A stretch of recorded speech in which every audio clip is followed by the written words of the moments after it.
Olá, esse é mais um vídeo da série de vídeos que estamos fazendo sobre estratégias de disciplina para a sala de aula.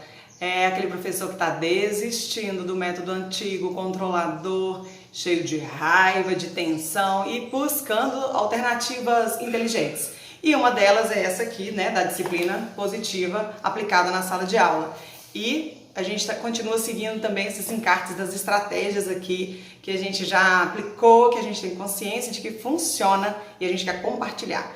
Aproveitando para falar, você já sabe o que fazer aqui sobre inscrever em canal, compartilhar vídeo, deixar o seu like, o seu comentário, vai nos ajudar muito a crescer e divulgar mais esse tema, né? Para ficar fácil quando as pessoas procurarem, disciplina na sala de aula, pronto, tá aí uma estratégia boa para a gente usar. Então hoje nós vamos focar em resolução de problemas, resolução de conflitos, e eu vou ajudar você a pensar e a elaborar ferramenta prática para você deixar na sua sala ao alcance, né, das crianças para quando precisar tá lá para usar. Então vamos lá. Primeira coisa que eu quero falar com você é quando chega um conflito, o ideal é que a gente nem resolva na hora talvez, né, mas sim anote uma solução, ou pense em uma solução. Mas espere as emoções se acalmarem, porque vamos lá, no momento de conflito entre crianças, o bicho está pegando ali, se você for dar algum comando, alguma instrução, provavelmente as crianças estarão bloqueadas por causa da elevada tensão, né? A emoção muito aflorada ali não permite que ele se acalme, que ele raciocine, que ele escolha palavras boas e atitudes boas. Primeira coisa, para a gente agir bem, a gente tem que estar bem. Então, acalmar essa criança para levá-la à resolução dos problemas. E quando a gente vai, então, ouvir uma criança, a primeira lição é pra gente: saiba ouvir. Então, olha só, os alunos irão escutar você, depois eles querem se sentir ouvidos. Observe quantas vezes você interrompe de forma ofensiva, dando explicações ou conselhos. Atenção! Eu falo atenção porque é uma coisa que nós professores fazemos muito, é querer ensinar. E muitas vezes a gente primeiro tem só que observar passivamente, sem intrometer no discurso da criança. Só ouvir mesmo, né? Acolher ali as informações. Escute como se o seu aluno está dizendo somente sobre ele não está dizendo nada sobre você. Então escute de uma forma que você não se sinta ofendido com aquilo.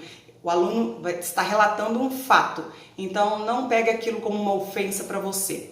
Terceira coisa, não tem problema em fazer perguntas que convidam o aluno a ir mais fundo, né? A descobrir o que está por trás das afirmativas que ele faz. Principalmente o que a gente está buscando ali? Identificar sentimentos e identificar necessidades não atendidas. Todo mundo que está bravo, que está com um problema, tem alguma coisa que não está sendo atendida. E isso gera algum sentimento dentro dele ali. E muitas vezes a criança ainda não tem habilidade para expressar esse sentimento de forma adequada. Por isso, às vezes, expressa através da violência física, através da violência verbal. Então, fique ligado nisso daí. Vai perguntando mais alguma coisa? E por que isso aconteceu? O que veio antes? O que você... Enfim, vai investigando com perguntas. Evite dar conselhos. Tenha confiança de que seu aluno poderá resolver algo apenas porque se sentiu ouvido atentamente. Depois de ouvi-lo, pergunte se essa é uma questão que ele gostaria de colocar na pauta da reunião de classe ou se ele tem alguma escolha, né, para solucionar sozinho. Se ele levar para a reunião de classe, a turma vai ajudar a achar uma solução. Se ele decidir escolher sozinho, qual é a decisão dele, qual é a escolha que ele fez. E aí a gente vai falar sobre a roda das escolhas, é a primeira ferramenta que a gente vai planejar aqui como fazer na sala de aula. Outra coisa que eu quero lembrar para você, outra estratégia, é o reconhecimento. Ser capaz de reconhecer a ação do outro e ser reconhecido é uma arte que precisa ser aprendida. Então olha só, reconhecer aquilo que a gente fez e o impacto que gerou no outro, eu tenho que ter muita maturidade para conseguir fazer isso. Conseguir também falar para o outro que eu reconheço que a atitude dele foi aquela e isso gerou alguma coisa em mim, isso também é uma habilidade. Então, reconhecer no outro e reconhecer em nós mesmos é uma habilidade que vai ser desenvolvida. Atenção, quando o outro aponta para mim o reconhecimento, que ele reconheceu o que eu fiz, costuma doer, machucar e costuma ser recebido de forma negativa. Agora, quando eu mesmo descubro, quando eu mesmo falo, dói menos, porque pode ser que eu esteja arrependido e tudo, tem esse tipo de dor, porém não dói no sentido de agressividade, porque é muito agressivo quando você vem apontando os meus erros. É melhor que a gente deixe a criança falar o que ela errou, em que ponto ela errou, dar suas justificativas e chegar a uma conclusão. Exemplo, eu gostaria de agradecer por você ter me ajudado ontem com a lição de matemática. O que eu estou fazendo ali? Eu estou fazendo um reconhecimento positivo. Obrigado por ter me incluído no jogo durante o intervalo. Exemplo de reconhecimento positivo.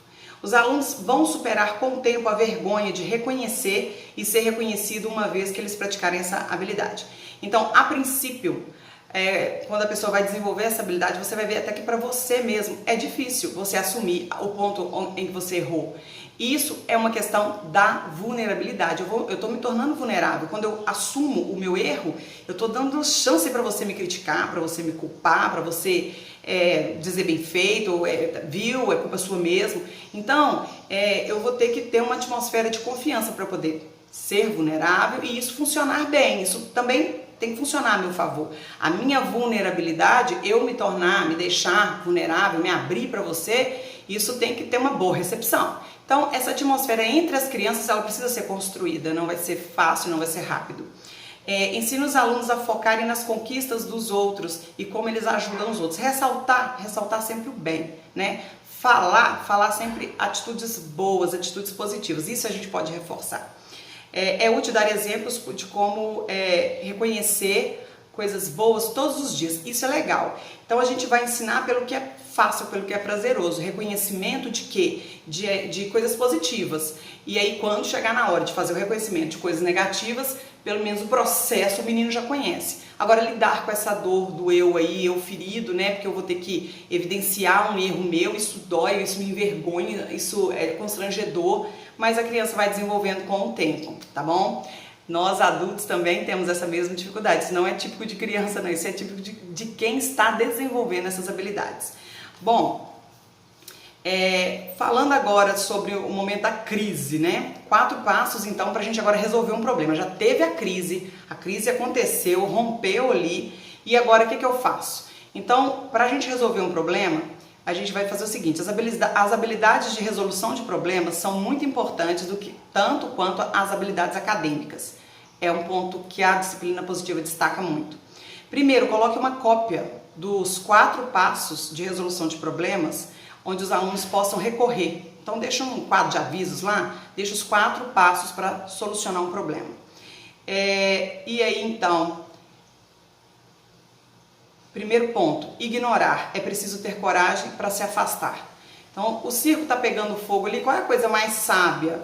Porque as minhas emoções também vão vindo à tona, porque aquilo desperta coisas em mim, que claro que não é culpa do outro, a causa não está lá, a causa está em mim mesmo, na minha forma de pensar, mas enfim, o que é o melhor passo que você tem que ensinar para as crianças? Afaste-se primeiro, afaste-se até você ter condição, equilíbrio emocional, para você usar o seu cérebro racional para se expressar. Se a gente não fizer isso, o que acontece? Com as emoções todas afloradas ali, nós não vamos agir com coerência, nós não vamos agir da forma que gostaríamos, nós podemos dizer coisas e nos arrepender, enfim, esse tipo de coisa.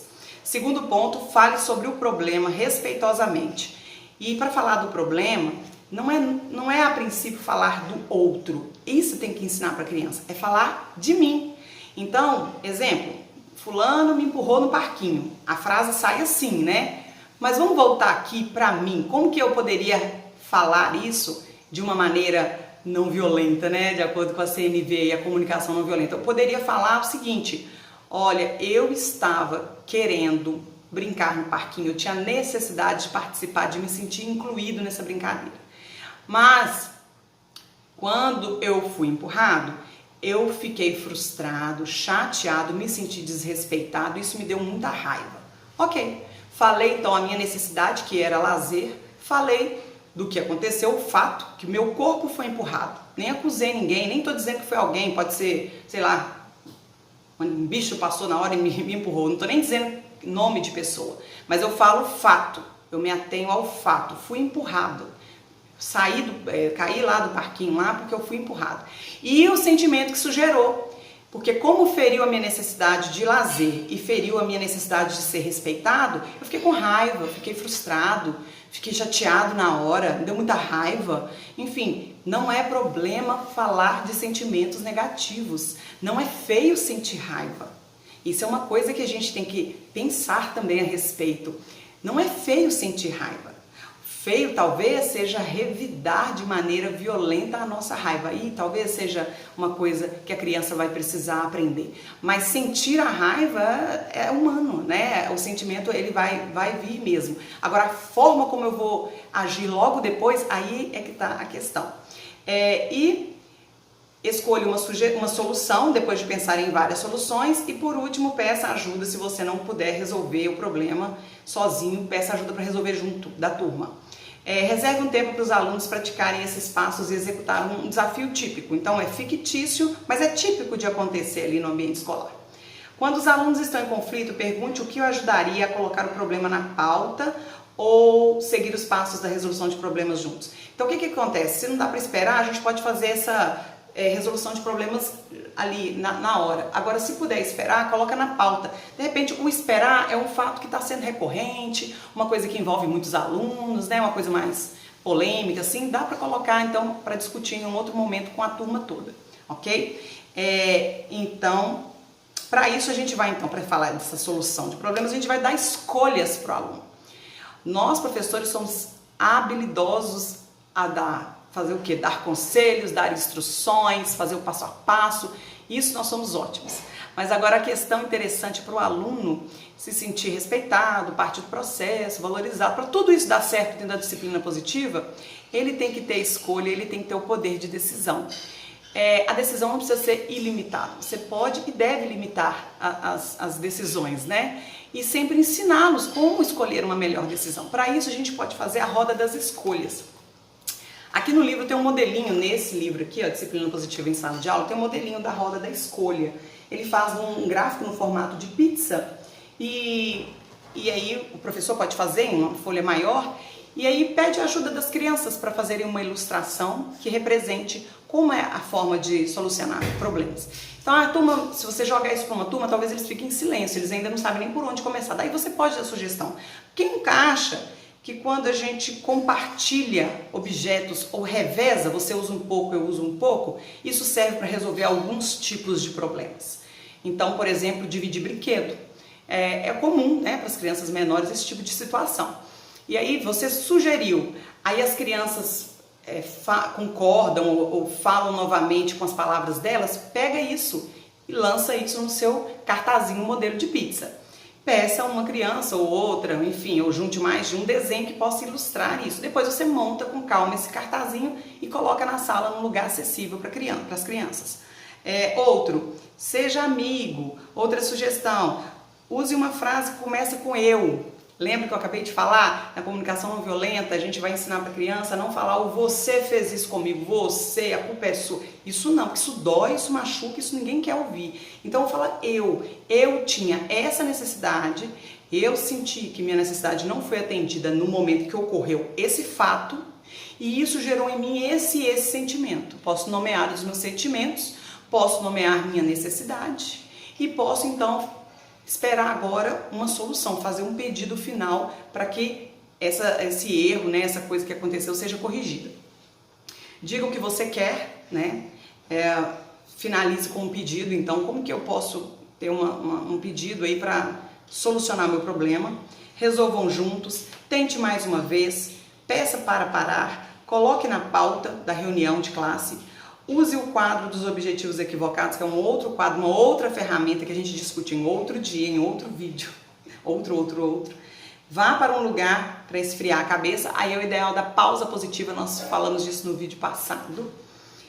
Conte até 10, peça desculpas, peça ajuda e ignore. O ignorar aqui é no sentido de afastar-se um pouco do momento de conflito para falar, né? Pode falar isso, avisar isso, olha, eu preciso de um tempo, eu preciso me acalmar, eu vou ficar afastado um minuto, quero ficar sozinho um pouco. Esse tipo de informação já diz tudo, ele está usando o momento dele para se acalmar também, né? Uma coisa que nós adultos também temos que explorar bastante é se acalmar em momentos de crise. Então, essa seria a roda das escolhas, a nossa primeira ferramenta.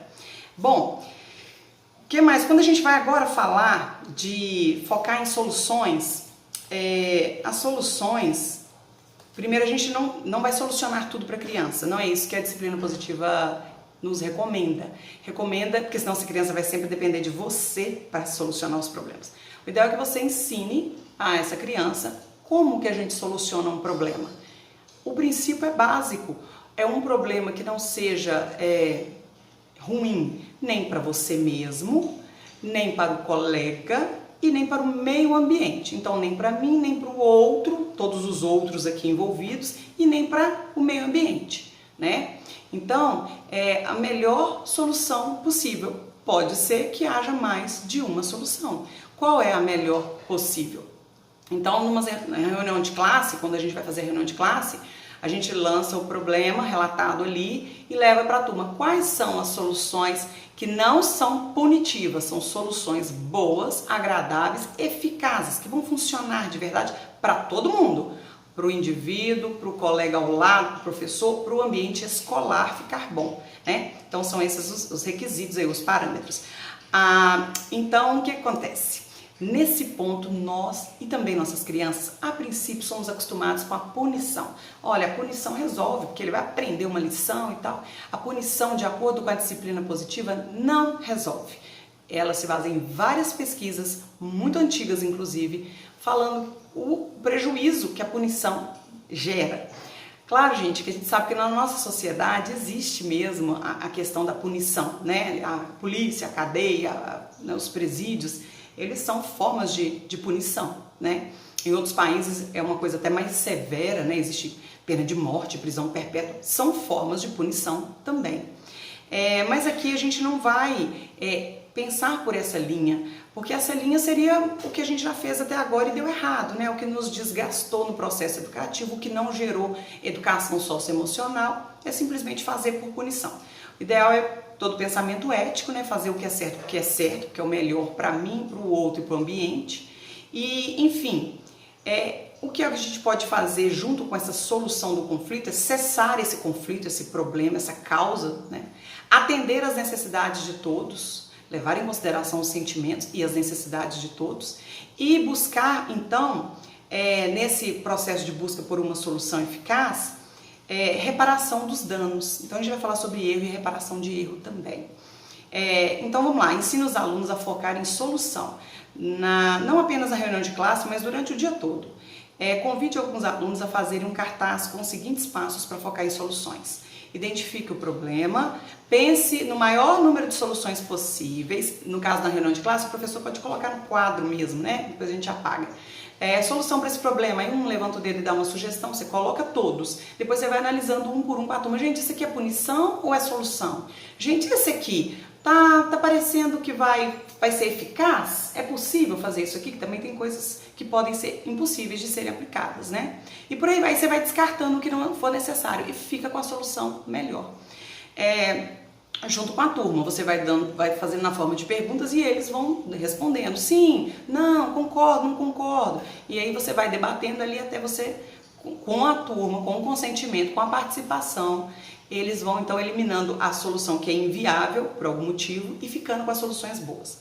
Identifique o problema, pense no maior número de soluções possíveis, escolha uma que funcione para todos. Testem uma solução por semana. Outra coisa, né? Não vamos aplicar todo o universo de coisa ao mesmo tempo que o menino não dá conta de assimilar. Vamos uma coisa de cada vez, um problema de cada vez. Testar as soluções uma de cada vez, uma por semana. É uma boa coisa. Em uma semana avalie. Se não funcionou, recomece o processo do primeiro passo e busque uma nova solução. Isso é muito legal. Bom, agora vamos falar sobre os erros. A gente tem muito medo de errar. Na verdade, a gente não valoriza o erro no dia a dia, na verdade, na vida real. Nós não valorizamos. Valorizamos o acerto, o sucesso, aquilo que deu certo. Não valorizamos tanto o erro. Exemplifique e ensine aos alunos que os erros são oportunidades maravilhosas de aprender. Eu faço uma coisa eu me coloco numa situação de vulnerabilidade quando eu vou fazer isso com os meus alunos e funciona. Funciona porque é vulnerabilidade, eu estou me deixando aberto ali para críticas, né? Eu estou me sujeitando a uma posição de ser criticada, de ser julgada, de ser condenada, enfim. Isso é a vulnerabilidade, é o risco que você está correndo ali. Mas quando eu falo de um caso real, meu, claro, adaptado à idade, adaptado ao contexto escolar, uma coisa que eu possa dizer ali. E então isso tem um efeito muito legal, porque eles pensam, poxa, ela que é a autoridade, ela que é o modelo aqui na hierarquia aqui da escola, ela que está nos conduzindo aqui, ela fez isso, ela contou um problema, contou um fracasso e como resolveu aquilo, como foi depois, como ela se sentiu. Então, eu acho que eu posso fazer a mesma coisa. É isso que é a ideia, né? Que você encoraje seus alunos a partir de você, né? Mostrando o seu erro, a sua natureza, a falha, né? E o ponto que você venceu, o ponto que você superou, alguns pontos que ainda estão no processo de superação, que talvez você ainda não superou totalmente, que você às vezes ainda erra. Então, a gente pode fazer isso, claro, dependendo do nível de maturidade da sua criança ali, da sua turma. Exemplifique e ensine aos alunos isso. Então, questão 1 sobre o erro. Quando você cometer erros, diga algo como: olha só, cometi um erro e aprendi que... Então você já ensina isso para a criança, assuma o erro, né? Assuma. Assumir o erro, assumir o ato, a atitude, ela é uma coisa benéfica para a comunicação não ficar violenta. Quando eu nego uma ação minha, isso é muito ruim para o outro, porque isso bloqueia a comunicação. Se eu fiz uma coisa e eu falo que eu não fiz, isso bloqueia a comunicação. O outro talvez nem quer conversar mais comigo, porque eu neguei o que eu fiz. Segundo ponto, quando eu nego um fato real, uma coisa que eu fiz, ensine isso para os seus alunos. Quando eu nego isso, eu mostro para mim que eu não sou tão legal assim, que eu estou omitindo a verdade, que eu sou um pouco mentiroso, que eu mesmo me rotulo de uma forma negativa. Então, olha só, para eu construir uma autoimagem bacana, uma das coisas que eu tenho que fazer é assumir as coisas que eu faço. Falar que eu fiz uma coisa errada, isso é bom para minha autoimagem, porque mostra para mim assim, nossa, você foi muito maduro, você foi capaz de assumir o seu erro, ok? Agora, quando eu nego, isso não é legal. Agora, daí vem também em outra parte do outro lado. Quando a criança afirma, eu fiz isso, cara, fique feliz porque ela assumiu esse erro, essa falha, né? Esse desvio ali. Fique feliz e não logo aponte, não grite, não humilhe, não vá por esse caminho. Valoriza o fato dessa criança ter se colocado em situação de vulnerabilidade ali, né? Assumindo culpa, assumindo erro, essas coisas. Uma vez por semana, durante as reuniões de classe, passe o objeto da fala pela roda e peça aos alunos que compartilhem um erro que cometeram e aprenderam com ele. É uma dinâmica boa para você fazer, então, uma reunião de classe, num momento oportuno, numa roda filosófica, enfim, quando houver um momento oportuno ali, é uma boa experiência, deixar que cada um fale de um erro que cometeu no passado, em um tempo, e como ele corrigiu, como ele superou, enfim. Terceiro, se o erro exigir correção ou buscar uma solução, envolva o aluno ou toda a turma em um plano para a melhor maneira de fazer as pazes e para pensar a solução. Não é legal a criança continuar se sentindo culpada, se sentindo mal com aquilo, tá? Nós não podemos deixar isso acontecer. Isso afeta a autoestima, a estima própria, ela dá uma caída. Quando eu começo a me sentir culpado por tudo, quando eu começo a exagerar muito na dor, né? Aquilo tudo não me faz uma pessoa melhor, não. Nem mesmo diante de mim. Eu me sinto mal com aquilo. Enfim, reparar erros. Agora vem uma questão muito bacana. Eu errei e o meu erro é possível de ser reparado. O dano que eu causei pode ser reparado, porque nem todo dano pode ser reparado, mas alguns sim. Nesse caso, encoraje a criança, então, a buscar uma solução que inclua a reparação dos danos. Coloque esses passos, né? Exemplifique os 4R da reparação de danos. Também ele fala para fazer um cartazinho, seria uma outra ferramenta, e deixar à disposição das crianças para que elas consultem. Ou se você tiver o baralhinho, deixar o baralhinho à mão, né? A mostra ali sobre como reparar os erros. Reconheça que você cometeu o erro. Sinta o constrangimento, mas depois desapegue-se. É normal eu me sentir envergonhado porque eu errei. Só que logo após eu tenho que, liberar o meu perdão, eu tenho que me perdoar também, sabe? Eu tenho que levantar minha cabeça novamente. Eu não posso ficar o resto da vida com a cabeça baixa por causa daquele erro. Eu não posso ficar o resto da vida, né, uma eternidade aí me sentindo culpado, né? Ensine isso para sua criança também.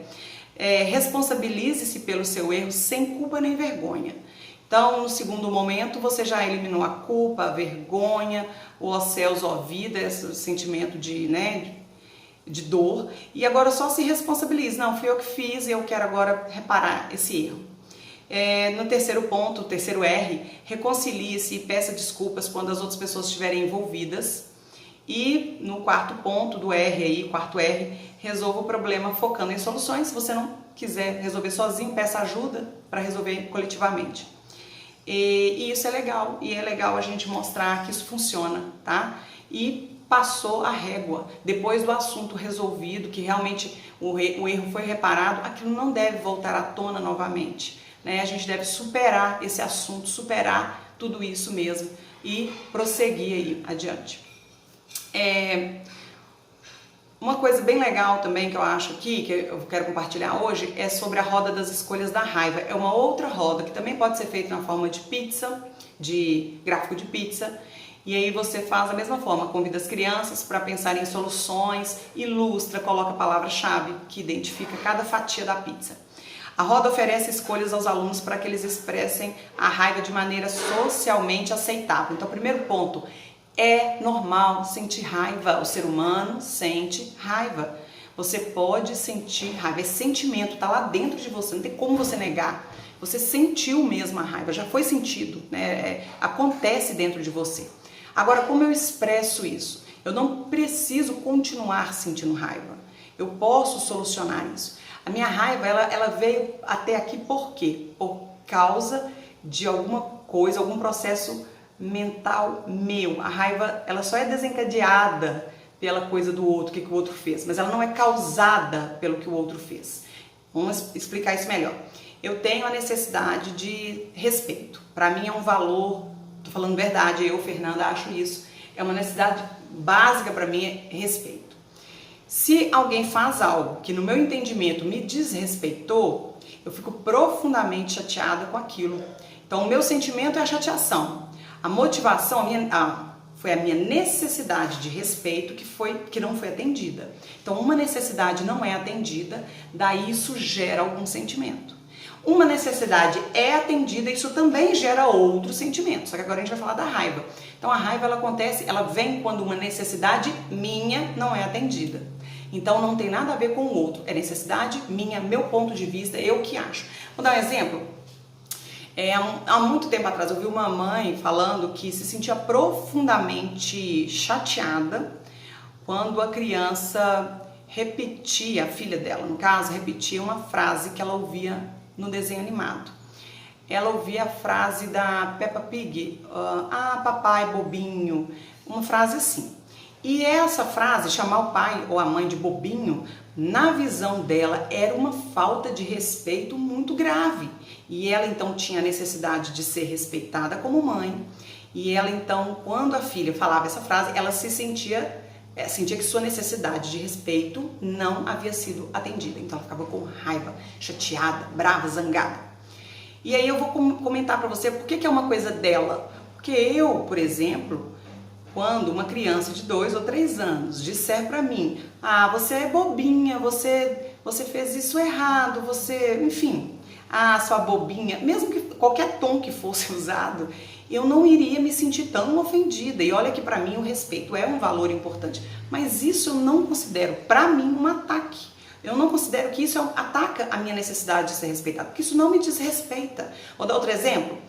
A criança mostrar a língua. Tem adultos que ficam profundamente bravos, zangados com a criança ter mostrado a língua.